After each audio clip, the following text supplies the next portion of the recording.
ஸ்ரீ மாத்ரே நமக. சிவா திருச்சிற்றம்பலம்.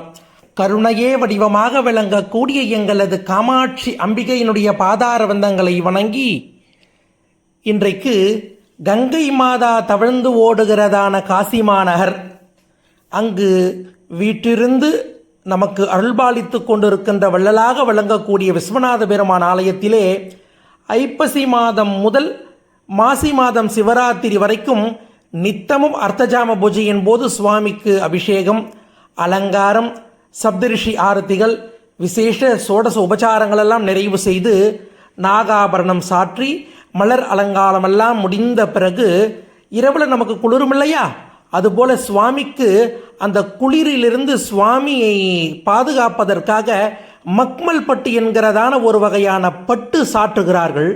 இங்கே பாருங்கள், அந்த அலங்காரத்தை தான் பார்த்துட்டு இருக்கீங்க. இன்றைய அலங்காரம் சுவாமிக்கு குளிராமல் இருக்கிறதுக்காக இந்த கைங்கரியத்தை இந்த குளிர் நாளில் நகரத்து செட்டியார் மக்கள் விடாமல் செய்து கொண்டிருக்கிறார்கள்.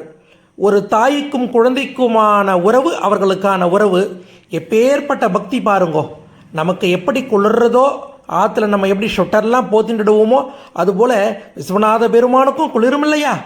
அந்த உணர்வு, அந்த அன்பு, எத்தனை கோடி ஜென்மம் எடுத்தாலும் அந்த அன்பு நமக்கு வேணும். இந்த ஒரு விஷயத்துக்காகவே நகரத்து பெருமக்களினுடைய பொன்னார் திருவடியை நம்ம வணங்கி கொள்ளணும். அவர்களது சிவகைங்கரெல்லாம் மிகப்பெரிய தொண்டு. சிவசிவா சிவசிவா.